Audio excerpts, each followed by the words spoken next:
This is Opinion City, where pro wrestling gets the conversation it deserves. Real voices, real opinions, live every Sunday. Just throw it out the window. We're here. What's going on, guys? This is episode 149 of the Opinion City podcast. I am your host, Parmesan. With me is not King Ralph. King Ralph is under the weather, so we wish him a speedy recovery. Take care of yourself, heal up, and hopefully we'll see you next week. But with me in his place, in this goofiness that has to happen, it is Vonnie from I Hate Vonnie. What's going on, man? I'm good. I'm blessed and highly favored. I really can't complain. How you doing, my boy? I'm doing okay. Technical difficulties aside, it is always something that happens whenever I run the board. But we're here. Usually it's my fault. Usually it is Vonnie's fault. Usually it's Vonnie, but it's not today. It was a me problem, and that's just the way things go. But we are here, episode 149, with a super special guest. Vonnie, tell him what's on the docket. Ooh, buddy. Listen, do we want to introduce the guest now and say who it is, or just talk about the Just tell us who we got on the docket and tell us his top five. Listen, we got the Myung-Jae Lee on the docket, and I'm thoroughly excited for this. His top five is top 5 regional NYC foods. Ooh. He's gonna have a real live conversation about this. My body is ready. Your body's ready. Yo, bro, this obesity, I built it. I'm ready for this. This obesity, I built it. Diabetes. Let's not waste any more time. Let's bring in our guest. It is famously in love of all things foods. It's Myung-Jae Lee. What's going on, man? Oh, and he's back on. Okay. There it is. Hello. Thank you for having me. What's going on, man? Of course. No, thanks for having us. How are you, man? What's going on? I'm good. I ran a 5K yesterday, and then I went on a food tour in so like the opposite Albany. of obesity. Yeah, it was very strange. Well, no, the food tour was also walking, and there was 14 different restaurants with different Melba sauce pairings yesterday. Oh, so okay. So that's relevant for today's topic, I will say, for my top 5. Gotcha. Yes. Excellent. All right, let's get right down to business and tell us in your own words, who is Myung-Jae Lee? Oh God, that's such a deep question. Don't put me on the spot like that. I don't know who I am. I'm a dude. I'm a dude. In I was born in South Korea. I was adopted when I was just a baby at 8 months old, and I came over to America. Grew up in around Albany, New York, and grew up loving wrestling. And then in college, I started training at Grapplers Anonymous in Buffalo, and I've been on the road ever since. Just loving life, loving wrestling. Mm-hmm. Yeah. So, can we start there at Grapplers Anonymous? Would that be a great place? Of course. Sure. Yes. So, you trained under, it was Daniel Garcia, Brandon Thurston, I believe, as well, too? Yes. And didn't, Kevin Blackwood have a hand in that, too? Yes, all of them. So, it's run by a guy named Mikey Everynight. Mm-hmm. And for a while, the trainers there were Mikey, Brandon Thurston of WrestleNomics, Brandon Thurston, and the Blade. I just missed the part where the Blade was running training sessions and stuff, but Brandon was the one that really helped me hone in my fundamentals and everything. And it just helped that Daniel Garcia and Kevin Blackwood and Puff and Kevin Bennett, another OG Buffalo brother, they were always all around, always giving me feedback, always helping me out and stuff. Daniel really put us through the ringer around COVID, when training was starting to come back and stuff, because his career was picking up, so he was trying to make us train and be on his same level and stuff. Yeah. Now, you debuted in 2021, and within a couple of years, you were already holding championships and working with the likes of Josh Alexander on the indie scene. Did you think it happened maybe faster than you expected, or did it just kind of feel like a natural way of going? It felt super fast, actually. And I think I got lucky, kind of the right time, right place, as they say in wrestling and everything. Because technically I debuted right before the pandemic hit. Oh, wow. And that's something that people don't actually know. It was a random singles match in like the end of February 2020, and then the world shut down. Right. And so that's why I don't actually consider that my real debut, Mm-hmm. because then COVID went us, made us go on a hiatus. But Yep. during the COVID times, our gym started to do closed live tapings on Facebook. Oh, Interesting. So Okay. we would, get up in full gear and have these full matches, and it was streamed live on Facebook. It was streamed live on YouTube. And the very first one, I wrestled Daniel in a singles match, and we went like almost 30 minutes. Oh wow. And wow. that match alone kind of got people on Twitter surprisingly were tuning in, and they were like Yeah. gifting clips. And I know the commentator for C4 tuned in, like for C4 Wrestling in Ottawa tuned in, and like instant. So like right off the gate, I kind of got a little fan base just from those closed tapings, which I don't think necessarily did the same for other people. But when shows started coming back, I just ended up getting in cars with Daniel, with Blackwood, with Puff. And the more I showed up, the more people, just started to book me and gave me all these like wonderful opportunities. I want to say to that point too, like, and this isn't even a question. I just want to point this out because I know you spoke about this on your video with shout out Von Vertigo, by the way. Um, Yes. that video that you did where y'all spoke about not your technical first match, but you came out there, you had the E Lucha outfit on, Oh, you yes, had the yes. the Amazon robe. Like, at Yeah, what yeah. point?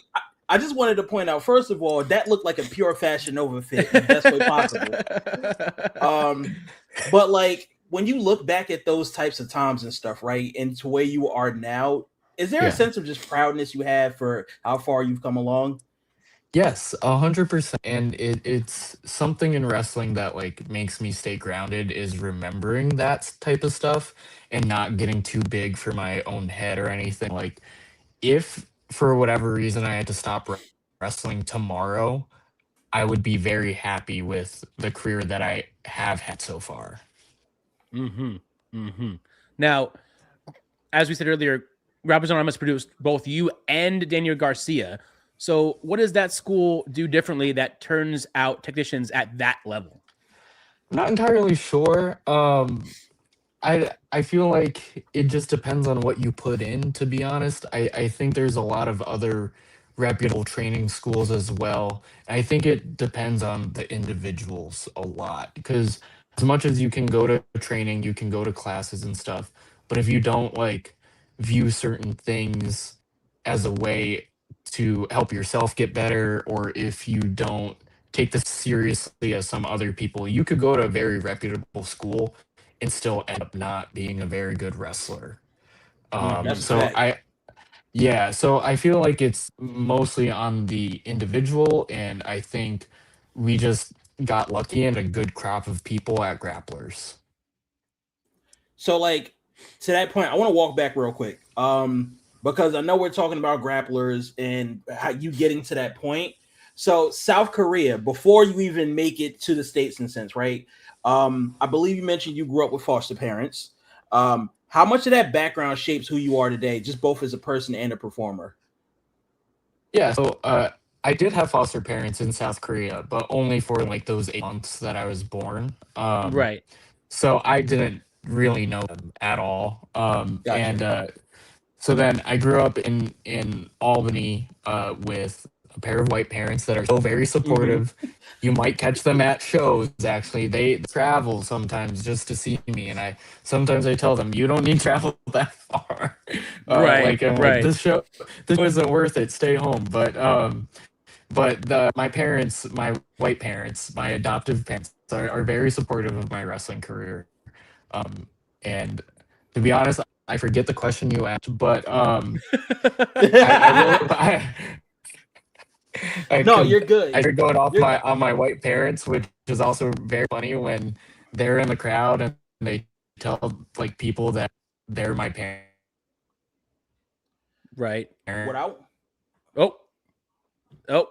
Okay. I Oh, think we just oh. lost Myung-Jae to the ether of the world.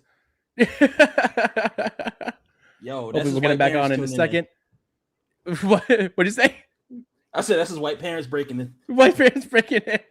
Hopefully he'll be back on in a second. In the meantime, what a interesting character so far with Myung-Jae Lee. Yeah, I maybe we'll can't wait till he get on. back. I want to ask him about this casserole that he be making and shit off. Like, you got white parents. I know it's a 3-bean casserole in there. There he Are we is. We're back? back. Yeah, I think we're back. I have no idea what's going on. The webpage just randomly reloaded, so I apologize. No, it's good. We're all good. We're good. here. No, yeah, you mentioned the white parents aspect, and I wanted to ask you. I'm like, yo, so you was in the crib coming up as a kid. They had that casserole in there, didn't they? Yeah. Yeah. Oh man. I'm already knowing. That's how I know he aficionado for that food. That's how you know. Yeah. Yeah, my mom is a Polish. We had a lot of pierogies and stuff growing up. I love that. All for right. You, actually. All right. That's kind of fire. That is fire. Yeah. But now, speaking of Daniel Garcia, we have to know. I've done my research. He once accidentally choked you out at a Core Life Eatery, and you literally passed out on the floor.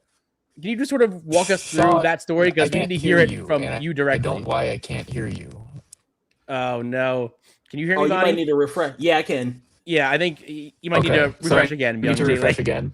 Yeah, it's okay. Okay, I'm sorry. See you in a second. I don't know what's going on. I'm on Safari on my phone right now. I would switch to something else then if you can, either Chrome or Firefox. Oh, he's gone. Damn.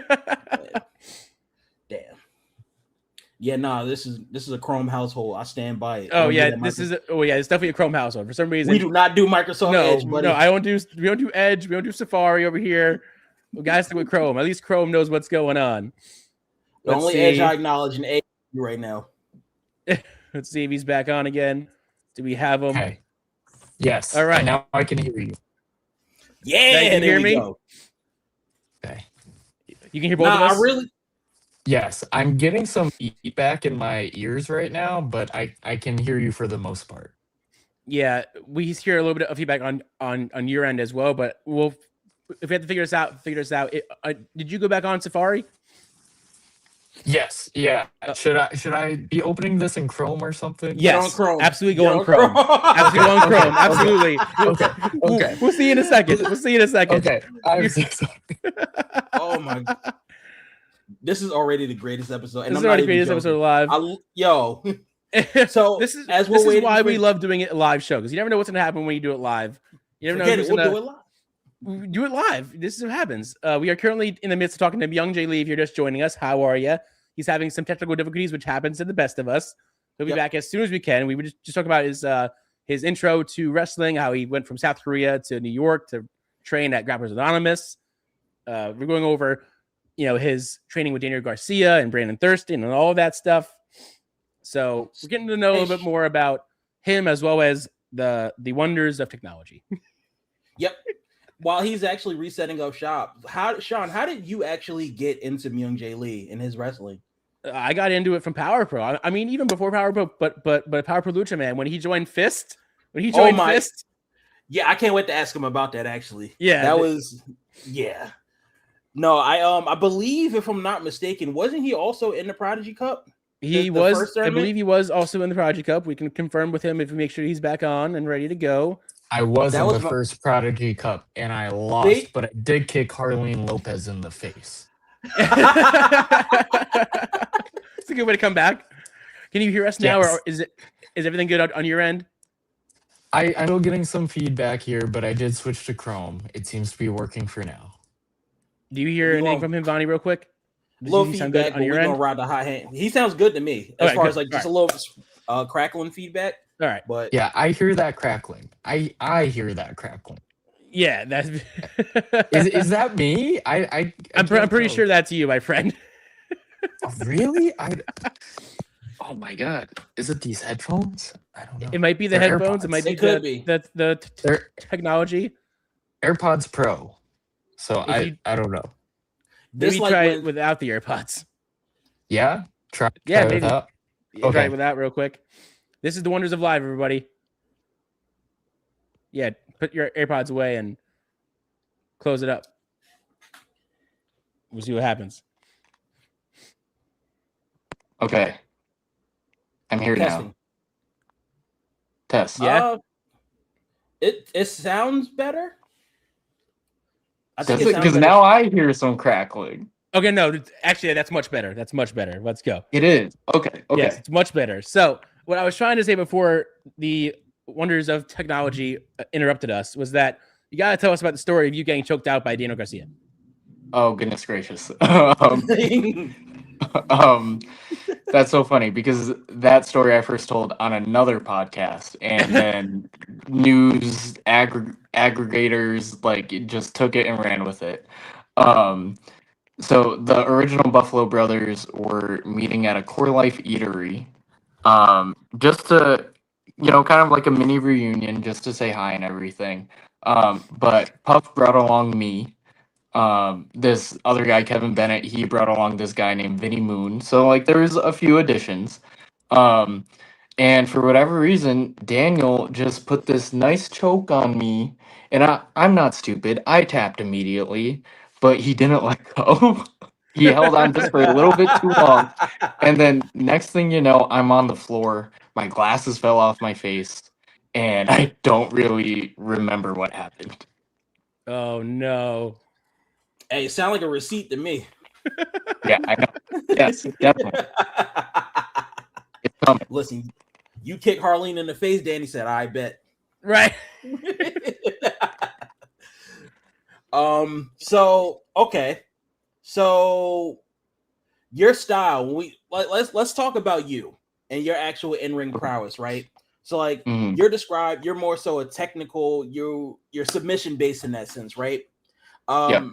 In a scene like the one that we're in now that loves like high spots and big moves and things of the sort, how do you get people to invest in your actual capabilities and what you do? I guess that's a, Ooh. God. what just I don't happened? know if I this is just the worst blacked episode out. or the best episode, but you're blacked out again. Again?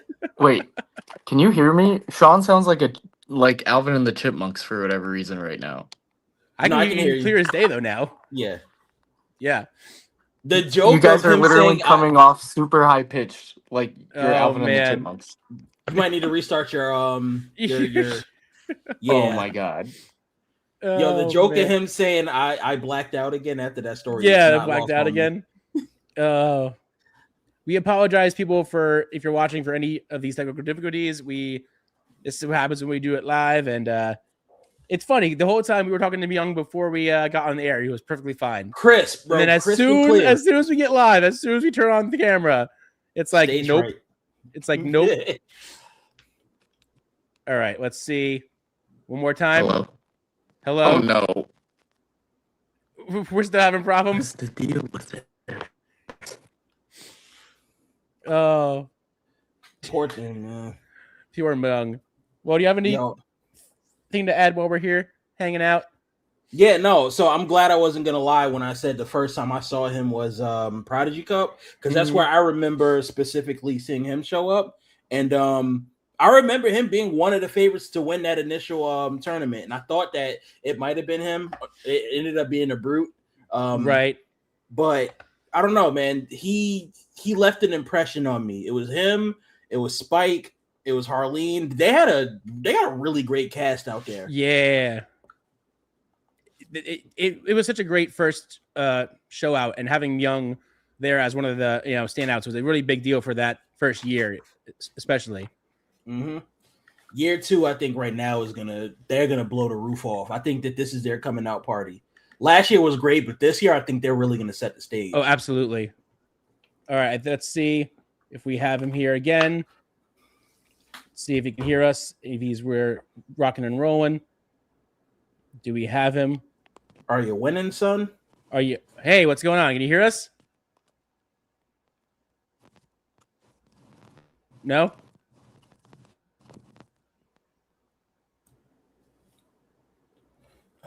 Nope. Oh, he's not getting audio. Oh man. This is such a fun episode. Let's try this again. Hello? Can you hear us?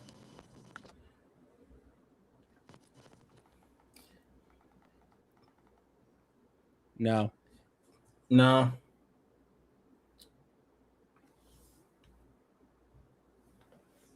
Well, we apologize for the technical difficulties, everybody. This is, the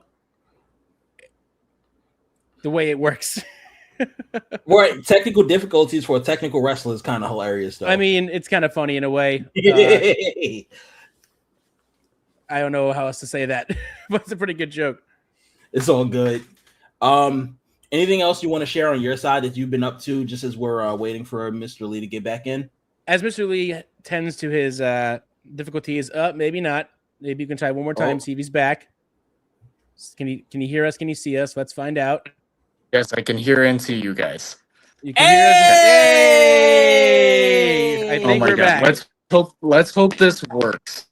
Well, I have no idea, but I know my phone is like piping hot right now.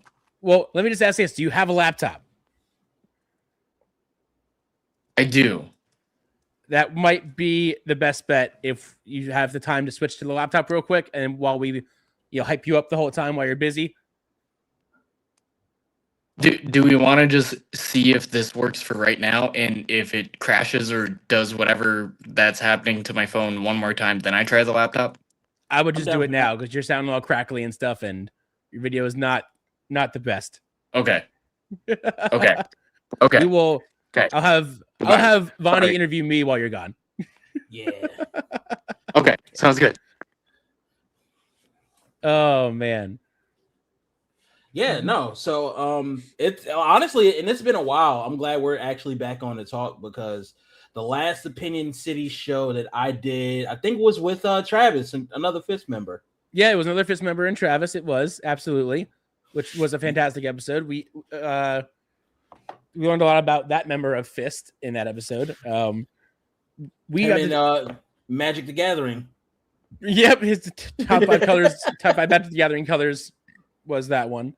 But yeah, man, it's been a crazy year so far for us, and it's been great that all the shows we've been going to, and we're super excited for Power Pro this year because of all the stuff that they got going on. Mm-hmm. Just amazing shows left to right. Having Myung-Jae now in F.I.S.T again, I was earlier. That's just, I feel like he fits the group perfectly. Just like the way that kind of all came to be, I feel like this is going to be a very interesting year for where they go. Mm-hmm. I like the way that he fits in F.I.S.T. I almost like a glove, if you will. Right, looks like a glove. So, yeah, no, I'm excited, man. I really think that this year, for not only just for F.I.S.T, but for Power Pro as a whole, like we're gonna get some amazing graps. Yeah, and I mean, especially with September looming around the corner for Attack on Trios, the 3-night event. 3 nights. They've amped up the stuff big time with that. Mm-hmm. I think it's 16 teams. 16 teams, one night. Well, I said 1 night, 3 nights. 3 nights, 16 one teams, winner. One winner. Yeah, it's gonna be insane. And I'm sure F.I.S.T is gonna be in that. Oh, gotta be. Yeah, no, they gotta put their hand in the race. So I mean, I fully see that being the case. Yeah, and I believe Power Pro has a show coming up soon. End of May, right? End of May. We got their big debut in the Lehigh Valley area at Albertus, in Albertus, PA, the Albertus area community center for Power Pro's Bizarre Adventure. Cannot wait for that. Super excited for that. It's going to be just a ridiculous show. I'm super excited to see the new setup because it's the first time outside of their home at the Squash Center. Yeah. So I'm very interested to see how that goes. So I'm interested in knowing, like, is this going to be something where Power Pro actually starts taking their show on the road a bit, covering different places? Oh, absolutely, they should. I mean, yeah. As the Squash Center is so cool, but I think they're going to outgrow that very soon with how popular that they're becoming and that they're getting. I think they're going to outgrow that venue very soon. Because almost every time it's been standing room only. Almost every time. Yeah, man. And like for the location where they set the ring up, for the location of where everything's placed, there's a lot of room for you. So you to have standing room only in that venue, like you got to have some real contributors there. You got to have some real patrons. So yeah, and they definitely have both of those for sure. So just want to say, if you're just tuning in, we are interviewing Myung-Jae Lee. He is here in spirit. He had some technical difficulties on his end, so as soon as we get him back on, we will continue that. But at least for now, we're talking about Myung and Power Pro and all the cool things he's doing, and just how much fun this is. Yeah, man. Speaking of which, do we have the main man, the man with the plan, back on track? Is he here? Do we have him in full view? Yes. Hello? Can you hear Yes. us? Finally. You sound amazing. Hell yeah. All right. Oh my God. Ladies and gentlemen, I'm so introducing Myung-Jae Lee. He's back with us. What's going on? We hate Apple. We hate Apple. We hate iPhone. Yep. Right. Yep. So sorry. No, Apple, you're good. more like crapple, am I right? No. Crapple, right. Let's get right back into it. Thanks for being so patient with us, viewers and audience. We mentioned your technical style, but your finishing move is a bridging hammerlock, which that's not a move typically built a match around. So how do you make something that specific feel like a credible finisher every time? That's very funny. That is what Cage Match says, but it hasn't been my finisher for a long time. See, I don't even use Cage Match. I don't even use Cage Match. So that actually was my original finisher that Daniel Garcia actually gave to me. He we were training together, and he was just like, what if you do like a cattle mutilation, but instead of cattle mutilation, you just do a hammerlock and bridge with it, which I thought was super cool. But exactly what you were saying about technical style and everything, it was hard to establish that as a babyface finisher when I was just starting to get into all of these promotions and being a brand new person and everything. So I actually did change it away from that, and then I used the double stomp to a person's back for a long time as my finish. And now sometimes I still do that. Sometimes I'll switch and I'll do a fisherman driver, low key. I'll call that the soul crusher. Nice. Instead of the key crusher. So nice. Oh, that's elite right there. And not for nothing, you mentioned cattle mutilation. I absolutely pop for that. That's one of my favorite moves. That's one of the best moves. I love cattle mutilation. It's one of my favorite moves. But it's interesting because you're right. It is kind of hard to do that technical style, especially to an audience that doesn't know who you are at first. And it's because of that, I've adapted a bit more, and I don't necessarily do that, especially in front of crowds that won't understand it. I think as a wrestler, it's part of your job is to understand the crowd that you're performing in front of. Right.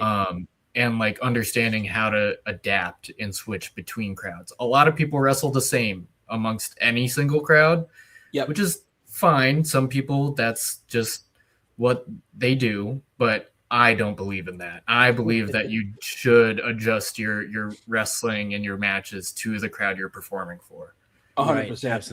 Absolutely. What I want to know really quickly on the side, right? What's a move or what are some moves that might not necessarily be in your repertoire that you do, but if you see it even as a fan, you still get a pop from it? Oh man, that's a great question. I love seeing pedigrees, especially when they're done on random indie shows by random indie wrestlers. That's one of my favorite things to see is just someone bust out a pedigree out of nowhere.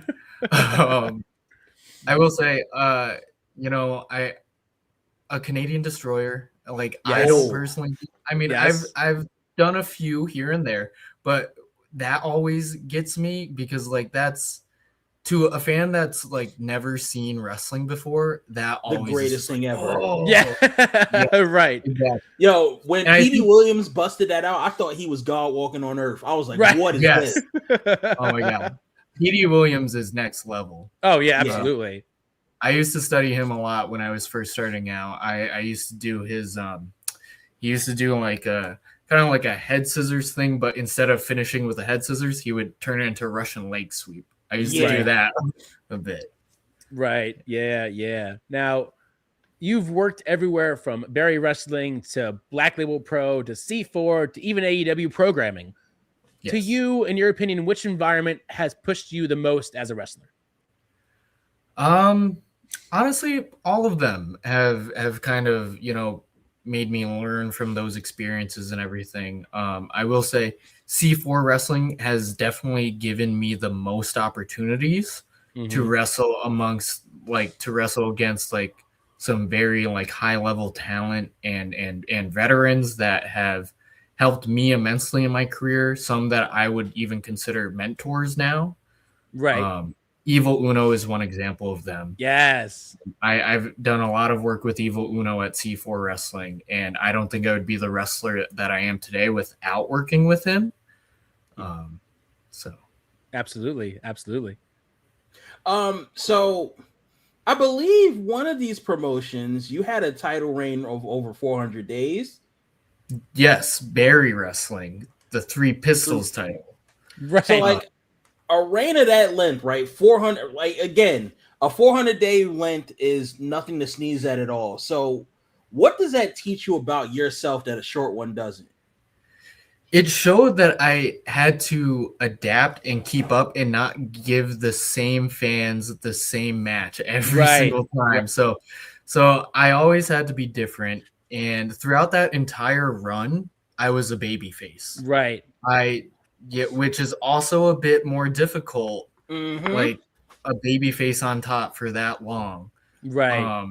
From a wrestler's perspective, it's a bit irritating and annoying to plan around. But it was challenging in a good way because I was able to have all of these fantastic matches as a good guy, as a great babyface, and kind of show like what I could do different in each single match. So I guess the hardest part of that was keeping it fresh, keeping the reign fresh without letting the audience like absolutely turn on me, which I thought they were going to much sooner into that title reign, but they didn't. And that's I think that's a really cool accomplishment that entire long reign, I was a babyface throughout all of it. Yeah. Awesome. Now, speaking of the opposite, you are now the newest member of F.I.S.T. Yes. Over in Power Pro Lucha. What does that mean to you, and what do you bring to that group that maybe wasn't there before? Oh my God. It's the best because I've watched wrestling my whole life. I got into the indies when I was like a freshman in high school. So Chikara meant a lot to me back in the day. So being part of F.I.S.T. now is unlike any other. I'm a big Chuck Taylor fan. Yes. Yes. Like a huge Chuck Taylor fan. I like it's really funny. Some of my favorite wrestlers are guys like Chuck Taylor, Grado, Colt Cabana. Right. And just given the wrestling that I do doesn't necessarily match that, but without watching those guys perform, like I probably would have never tried to even become a wrestler. So now that I'm part of F.I.S.T., a faction that Chuck Taylor was once a part of, is just mind-boggling to me. And being with Travis and being with Ryan I'm so grateful for the two of them because it's just a blast working with them. We just have fun. It's so fun just yelling at kids and just like getting my frustrations out from like my personal life, just like on everyone else.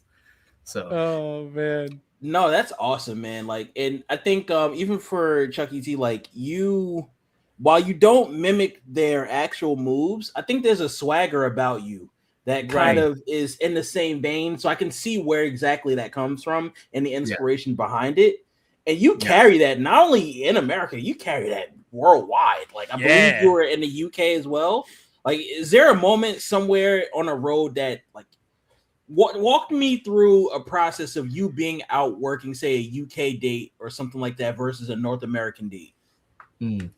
Well, I guess the process isn't even that different, to be honest. Like anywhere I wrestle, I just try to see who I'm working with, what are they capable of, what am I capable of, and how do we also like thinking about, and this is just wrestling in general, but thinking about where you are on the card.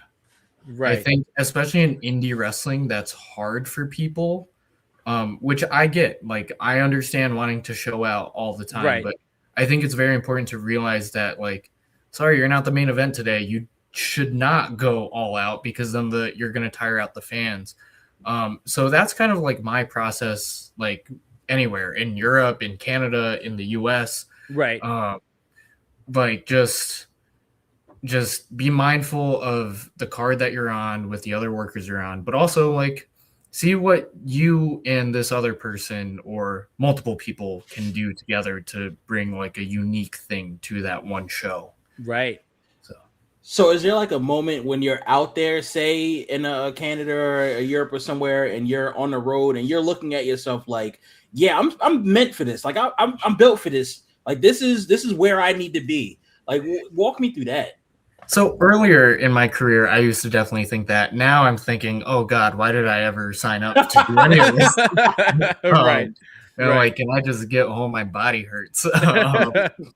But no, it's a blast. Just like knowing of like the places that I have been. Right. It is still weird to me when some younger wrestlers come up to me and say that they like, oh, I'm a fan of you and everything. That's always like catches me off guard. But then it puts into perspective that I have been doing this for a while now. Yeah. And that I have had some marquee matches here and there, and I've had some really cool opportunities. So that type of stuff like really just puts into perspective, I guess, and makes me not, I don't know, lose sight of what I'm doing, I guess. Absolutely. Now, real quick, we know your top 5 later is going to be New York regional foods, but we can't be remiss without saying ice cream. So real quick, bonus top 5. Give us your top 5 ice creams. Oh God. And I will judge you. Here's the thing about ice creams, food, anything. I'm really bad at ranking things because I pretty much like everything. Right. And that goes for like movies. It goes for like foods. It goes for everything. I'm really bad at like ranking things. So for a top 5 ice cream, that's hard. We'll say in no order. Yeah, in no order. No order. I got booed out of Steel Stacks at LVAC. Oh no. Even though I wrestled Junie Underwood and it was loser buys the winner ice cream. Right. And I won. I got on the mic and I said, and the whole time during that match, the crowd was cheering me. They cheered for when I won. Right. And then I got on the mic and I said, my favorite ice cream is cotton candy ice cream. And they all booed me. And I'm just like, that's just the truth. I enjoy cotton candy ice cream every now and again, which is crazy. And I want to judge you, but I don't know what cotton candy ice cream tastes like. Right. Think about cotton candy. Right. It's just in cold form. In ice cream form. Just in cold form. Honestly, I probably would have just booed you too, just because everybody else is doing it. But continue. Of course. Well, it's funny because then Junie and I did go get ice cream. And I ended up getting chocolate mint chip. There you go. Okay. Not a fan, but okay. But then can his connection go out again, please? But when I was at the merch table, everyone was coming up, like, and I still had the ice cream. And they were like, oh, that's a way better choice. That's my favorite. So I don't know. Maybe it's something in the Lehigh Valley. But people at that show like chocolate mint instead of cotton candy. So okay, so that's 2. But my go-to at my local ice cream place is a creamsicle. Ooh, okay, that sounds good. So orange and vanilla twist. Like that's a pretty good go-to. I don't know if you can tell. I pretty much I like the sweeter things rather than I see the pattern. Yeah. So I don't know. Yeah, creamsicles. I love cotton candy. Okay. I would say there's also like peanut butter chocolate ice cream. Ooh, okay. Now we're talking. Good. Now we're talking. Like Okay. those. I like coffee ice cream too a lot. Okay. I don't know how many I've listed, but That's 5, and I don't think Vanya likes any of them. I don't like none of that shit, bro. what are your favorite ice creams? So let me preface this. Vanilla. Yeah, vanilla Yes, chocolate. yes. No, and I'm glad you said Strawberry. this because I want to lead this by saying chocolate is disgusting. I stand on that. Hot take. My food hot take has always been chocolate is the most disgusting food item ever. Chocolate ice cream being the worst of the worst. I don't know why people choose to eat that. So then you put mint in that shit, and I'm like, bro, why? What is wrong with you? I feel like a good old fashioned vanilla is there. Right. Strawberry is okay. I mean, it's cool. Mm-hmm. And then honestly, after that, you kind of don't really need anything else. Like just the basics. Just the basics. It's like, bro, keep the 3 for maybe like a icy or a gelato or something like that. But when we get into chocolate this and chocolate that, I'm like, nah, bro, you lost me. Oh man, that's fair. That's understandable, I guess. You like the basics. Well, yeah. With that said, is there an ice cream flavor that you think maybe is a criminally underrated that no one talks about enough? Sometimes if you go to a local place and they've got like a banana flavor. Okay. Oh my god. Banana flavored ice cream sometimes can be the worst thing or it can be the best. It's either the worst and that's why I did my face. Yeah. It's either really good or really bad. There's no in between. Right, Banana's exactly. very hit or miss, bro. Because like a banana ice pop is one of the nastiest things I've had in my life, right? Yeah. But like I had Dunkin' Donuts had like a banana flavored protein or something like that for a drink, for a coffee. Greatest thing I ever had. I'm like, why did you get rid of this? The best thing ever. So I get real passionate about chocolate, so my fault. That's cool. I get that. I appreciate the passion. The passion is there, man. The passion is there. So is there let's go to South Korea, right? Sure. Is there food from South Korea that you think New Yorkers are sleeping on and need to get on? Mandu. It's Korean dumplings. Oh, okay. It sounds good. Dumpling go a long way.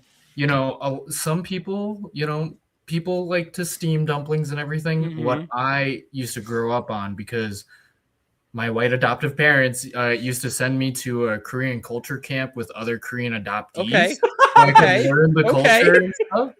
I know that sounds kind of funny, but I was immersed in the culture like over the summer. Vaughn ruined it. I'm sorry. No. I'm sorry, bro. Go ahead. That's the greatest thing ever. They should be doing that. Yeah. That shows that they care about your culture. Yeah. But something about a white family. I know. I always have to bring it up, Right. You go ahead. My fault. But so I was exposed to a lot of Korean food and culture at those like summer camps and everything.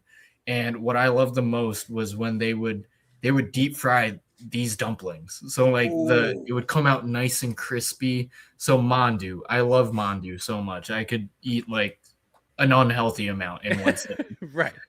Yeah. I'm noting that down because I think I need to try that out for sure. Yes. Yes. Sometimes you'll get mandu at places and it'll just be pan fried, which is fine. Right. Or it'll be steamed, which is also it's fine. Right. But I like it when it's actually fried. Like when it's actually fried, oh my god, it's crispy and it's just so good. So good. Okay. All right. Now, as a indie wrestling technician working the North American indie scene, who in this business do you look at and think that's the standard that I'm chasing? Oh my god. There's so many like at this level. Are you talking about like people that are signed and everything, or people like on anybody the indies too? The world is your oyster. Yeah, exactly. I look at guys like Judas Icarus and Travis Williams, Sinner and Saint. They're signed to TNA right now, but they're still doing a bunch of indies and everything. Those are some of the best wrestlers I think on the planet. Mm-hmm. And I wish more people, I wish everyone knew about them. Not only that, I'll name another tag team that I tend to travel with when I go do Glory Pro in like St. Louis and stuff. Philly and Marino Experience. Okay. Okay. Yeah, Philly Collins and Marino Tenaglia. Those two, they're out of Cleveland. Are some of the greatest tag team wrestlers I've ever seen. I've never seen a PME match and not be entertained. And I would actually love to see PME versus Judas and Travis one day. I think that would be very cool. That could be great. Yeah. Yeah. Another tag team that I'll shout out from the Vancouver, Canada area is Casey Ferreira, trained at the New Japan Academy. Nice. And Elliot Tyler. Nice.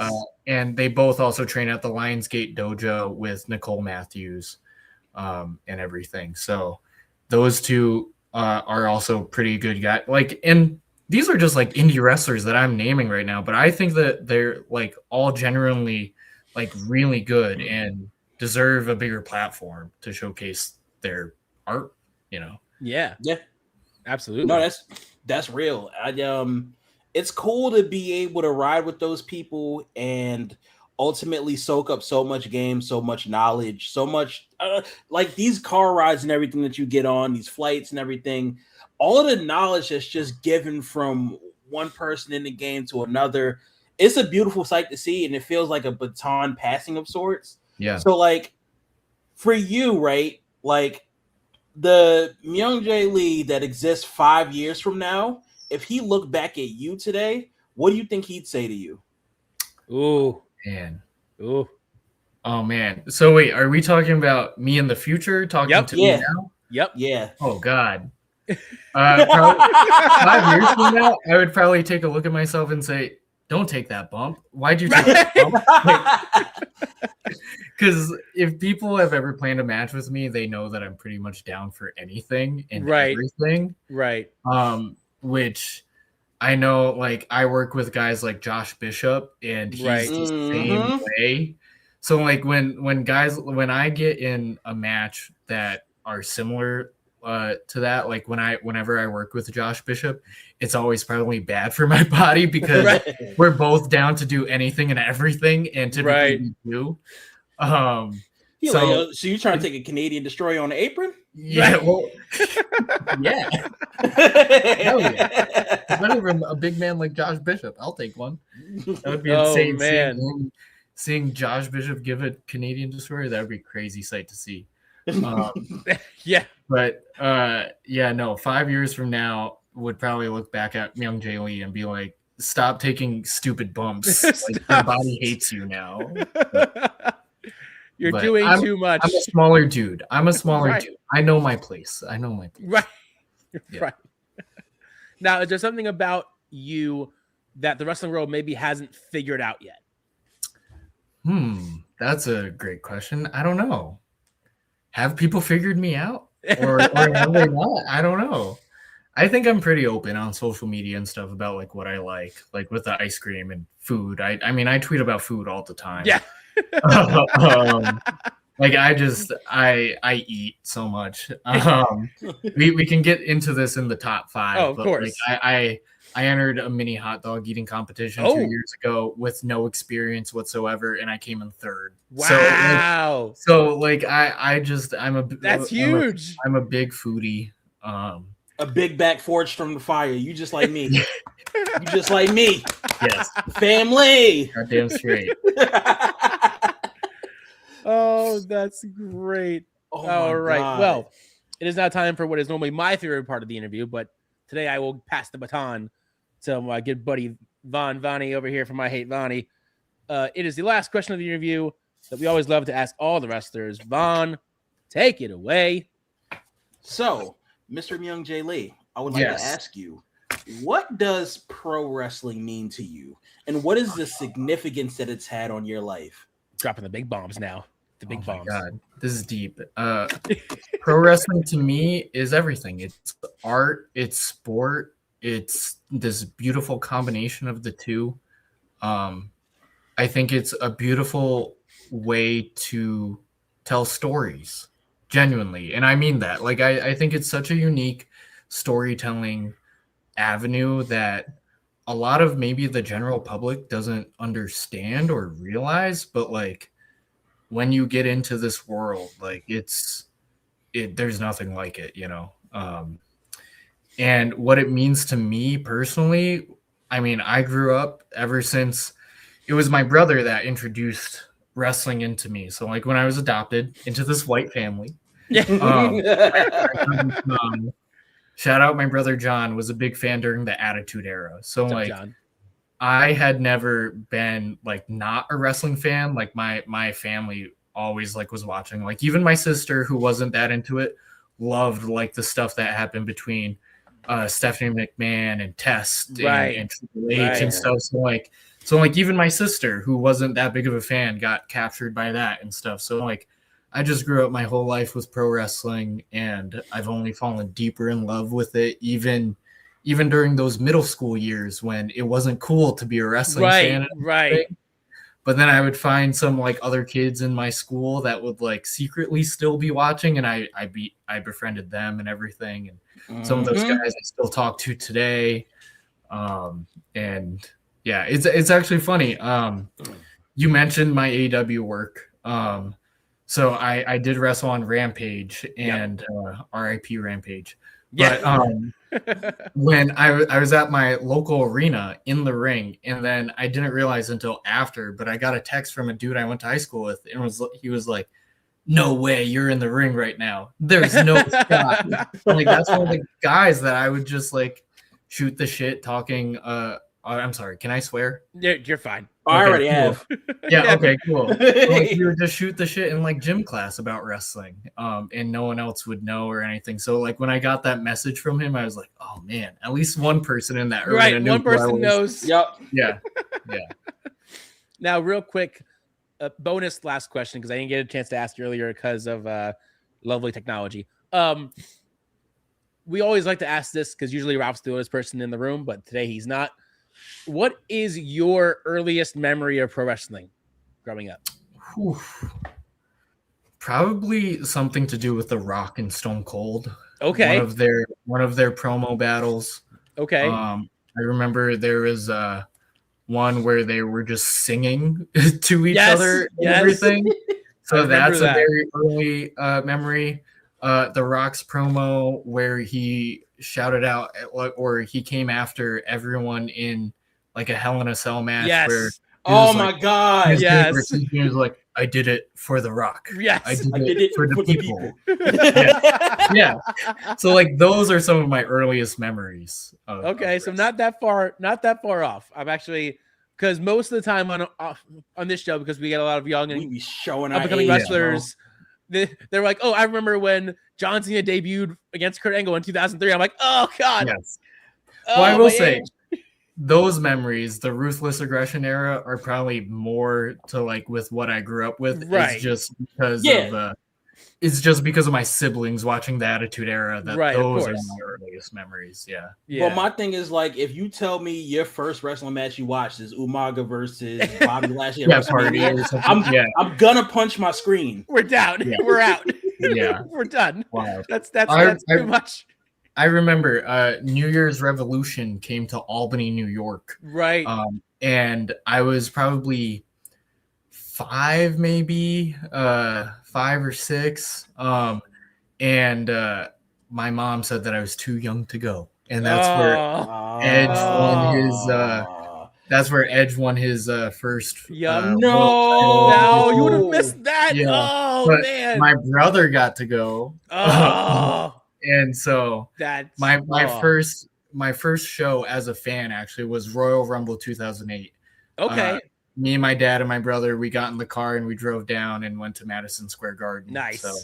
Nice. Yo, Myung-Jae was mad as shit at the dinner table eating that casserole that night. I know. Mad as hell. He was so mad. ready to throw down. Oh, I would have been so mad. I was like, yo, you made me miss Edge's cash in. I know. I still bring it up. You guys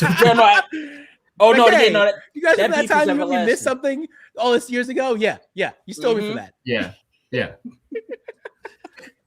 Well, are we ready to get into? Oh, it is about that time. It is main event time. We are ready for getting into all sorts of New York regional-based foods here with Myung-Jae Lee, top 5. We're both excited. I think Vonnie's a little bit more excited than I am, but This one can be in order. It can be in order. It's up to you. You said it's hard to choose an order. If you have an order for this one, amazing. If you don't, it's fine too. I did make an order. Okay, just good. Because I felt like I had to. Okay, I felt good. like I had to. Okay. So how do we do this? Do I go through the list? Yep. Go through the list. Do you have any runners up? What? Do you have any runners up first? Yes, I do. An honorable mention goes out to the Utica tomato pie. Ooh, okay. All right. Your body doesn't look like a fan of that, but okay. Like just a pie with tomato in it? No, you don't know what a Utica tomato pie is? Uh-oh. No, walk me through break it down. It's almost like a cold pizza that's a bit more like deep dish. I'm following. When you said Utica pie, I'm thinking like it's an actual pie, like it's apple pie here, but it's like no. When I first heard the term tomato pie, I thought the exact same thing. Right? Yeah, I'm like, but no, I'm like, cut this episode. Yeah, no, it's like closer to a deep dish pizza, but not fully deep dish. And it's supposed to be served at like room temperature, right? Or like it's a little cold. Sometimes people warm it. So I'll give an honorable mention to that. But okay, gotcha. All right, I kind of want to try that. And people in New York may be mad at me, but this is my list. Exactly. This is my personal list throughout the cross of New York State. All right, number 1, mini hot dogs. Ooh. And if you're not familiar, that's a capital region thing. In like the Albany area, we have mini hot dogs that are like this big. Yep. And they come in a nice bun that's steamed and everything. And you can get onions, meat sauce, ketchup and mustard on it. Ooh. The works. Oh, y'all freaking it out there. Yeah. So there's like these places that do it around me. It's called Famous Lunch. Okay. There's Famous Lunch in Troy. There's Hot Dog Charlie's. There's Ted's Fish Fry that has them. There's Jack's, which is just like a stand. So like all these places have these mini hot dogs. Oh, there's Gus's in Waterville, New York, which is also impeccable. I thought this is like pigs in a blanket, but this is different. No, this is different. These are straight up like mini hot dogs, like this size, and they come in like their own thing, you know. So that yeah, like not like empanada. Yeah. So that's my number 1, and that's the one that I entered on for the food competition where I came third. How many second, did you eat? I will say garbage plates. Oh, okay. Number 2 is garbage plates. And if you don't know what a garbage plate is, it's just the best. A traditional garbage plate is like either a hot dog or a hamburger, and it's on mac salad and like home fries. And on top of it, you put meat sauce, onions, ketchup, mustard, the works. It's one of the best things. And at a lot of these places, they're typically found in Rochester, New York, in that area. You can substitute them out if you want, like substitute things. Sometimes I would sub out the mac salad for like macaroni and cheese. Ooh. Sometimes my girlfriend that doesn't really eat like red meat and stuff, she would sub out for like chicken tenders instead of like a hot dog. That's real. We're talking. That's real. Yeah. So like it's very customizable. So garbage plates for sure. I like that. Real quick, going back to your hot dog eating contest, how many did you end up eating to make third? So it was actually timed. So it was an eating competition based on your time of how many you could eat. You had to eat 10. And so like in the fastest amount of time. Okay. So I came in third. I think I ate the 10 mini hot dogs in like just under 5 minutes, maybe around 4 minutes or something. Wow. You was inhaling them bitches. Yeah. So I studied. I asked my old pal Megabyte How do you Ronnie. Study? He studied the glizzy? Do you know Megabyte Ronnie? No, put me on. Yeah. So Megabyte Ronnie used to be this wrestler. He unfortunately had to retire because of injuries. He also came out of Grapplers Anonymous. Okay. His whole thing, he was a real competitive eater. And like he's competed at the Nathan's hot dog eating competition on July 4th. Like he's done this before. So I asked him for tips. He said to drink a bunch of water before so it expands your stomach so you can eat more and everything. Gotcha, so things like that. And there's different techniques to eating these hot dogs. Mm. And some are more difficult than others, which is interesting. So the technique that I chose was a popular one where you take two of the dogs, you take them out of the bun, Okay. and you eat the two dogs, and then as you're eating the two dogs, you're dipping a bun in water. So after you finish those dogs, then you eat the bun. Then two more hot dogs, bun. Two more hot dogs, bun until you're done. So yeah, that was a technique. But I know there's also a technique of like just one at a time, right? Or like saving one for another. So like there's all these different techniques of hot dog eating that I didn't know about before I just randomly signed up for that.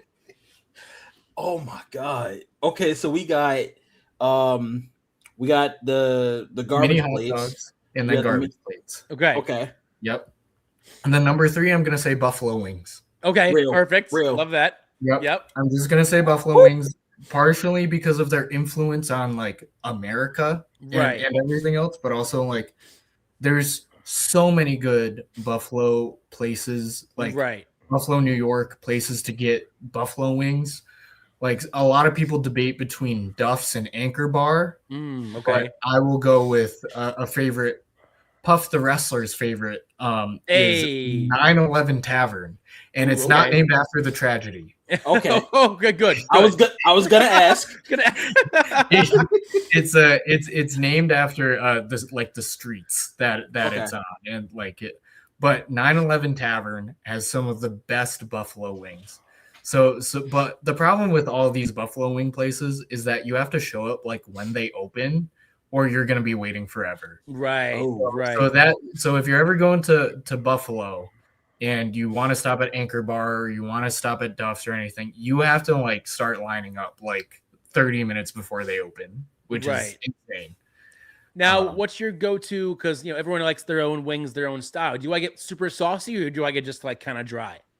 I'm like in between. Okay. Like I need enough sauce. Okay. Like, I you don't also want need doused in sauce. Yeah. And then number 4 is another Capital Region thing. It's called Melba sauce. Do you guys know Melba sauce? No, actually. Okay, so it's like a raspberry sauce, and it's typically served with mozzarella sticks. Okay, interesting. So sounds instead of savory sweet. Yeah, so if you come to Albany and you sit down at a restaurant and you get mozzarella sticks, the server will typically ask you if you want marinara or Melba. Okay. And this Melba sauce, it's this raspberry sauce. And this is the food trail that I was doing yesterday. Okay. Downtown Albany had this event where they partnered with all these restaurants and they had their own Melba pairings. So like I said, it's typically with mozzarella sticks, but these restaurants yesterday were doing like, there's like a spring roll with the Melba sauce. There's like a dumpling with a Melba sauce. Some restaurant did a Melba mule, like a cocktail. Ooh, that sounds fire. Okay. Yeah. So like that was very cool. Someone did like a jalapeno popper with Melba yesterday. Okay. That low key sounds like it's good. Yeah. Yeah. Someone did a cheese empanada with Melba yesterday.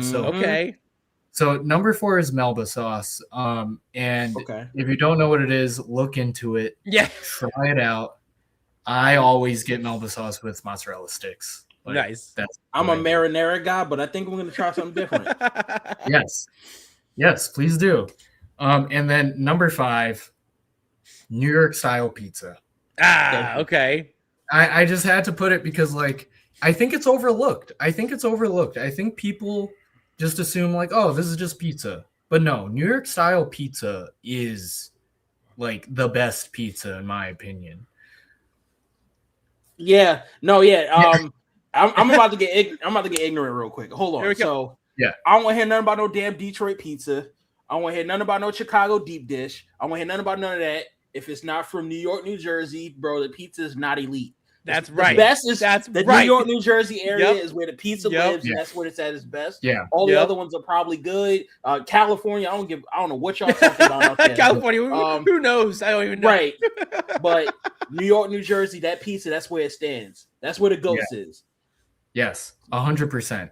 I But love now- going down to the city, grabbing a nice slice that's like super cheap too. Yep. And just being able to grab a slice and just like enjoy my day, you know, just on a greasy paper plate, Yeah, you know. yes, Like yes. that's the best. Yeah. Now, for those who may not know, because you know there are different styles, what makes a New York style pizza different from like any other kind of style? Quality. That's a great question. Quality, yeah. It's Right. it's like I don't know. It's something about like how thin it is. Right. And like I don't know if it's the cheese or sauce combo that they have on it, but like it's not too filling. It's not too much. Like you could, I don't know. It's like think about the Teenage Mutant Ninja Turtles, like when they've got that like cheese pizza, yes. like that. Good reference. Good That is reference. New I York love style pizza. Yeah. So my question, right? Like, when you get a slice, right? I know you can eat it plain or whatever, but if you had to put toppings on it, what topping is the first one you go into, or at least the clutch one you doing all the time? Oh man, I guess if I have to put a topping on it, I do like a hot honey pepperoni. Oh yes, That's real. Oh, real. it's so good. Yeah, so a good. hot honey pepperoni is very good. I used to like sausage on my pizza when I was younger. Right. That's real. Me too. Right. You know, honestly, I'm not too shy with any pizza topping. I even like Hawaiian pizza. Ooh. I You be know. putting pineapple on. You be putting pineapple on it. Yeah. I know that's controversial. Controversial. But, yeah. No, I don't shy away from any topping on pizza. I will pretty much eat everything. Even anchovies? Yeah, even anchovies. Ah, okay. Yeah. You know what's Wow. interesting though? Buffalo, New York has this place called Macy's Pizzeria. Okay. And they do crazy pizzas. They do a garbage plate pizza. Ooh. That sounds fire. That sounds real good. So that sounds good. amazing. That stuff is so messy, but it's so good. So if you ever find yourself in Buffalo, New York, get a garbage plate pizza because it's like garbage plate just on a pizza. Right. And it's just, oh my God, it's the best. And they do a bunch of other crazy combos too. The way we talking, I'm about to Macy's. find my way in Buffalo. I'm letting you know. We're about to travel. Christ. About to travel. Woo. Yeah. I feel like I need a cigarette after that one. Right. No, right. no. It's the best. Oh, what a great top five. What a great going down the food rabbit hole, if you will. Also, the bonus top five ice creams, which, again, Vaughn is very unsure we about. can act like that never happened. No, it's cool. You already won me over, bro. We here. Yeah, we're here. We only need to know. I will say, I feel like people from central New York might get mad at me for not having like a chicken speedy, like that's known for being around like Binghamton and stuff. A chicken or speedy? like, yeah, chicken speedy. What is a chicken speedy? I don't even know. It's something with chicken, and it's like a wrap. They have a whole Speedy Fest around. Oh, geez. Yeah, they have a whole Speedy Fest. And actually, a few years ago, I think Kurt Angle was at Speedy Fest. Oh, wow. Yeah. Fun that they just bring him in, you know. Yeah. Chicken Speedy sound like he booked wrestling promotions. Like that's a wild name. Name of like a wrestling promoter, right? Yeah. Chicken Speedy. But yeah, no. I love New York State has like such a vast food, like I don't know, like menu, I guess, options.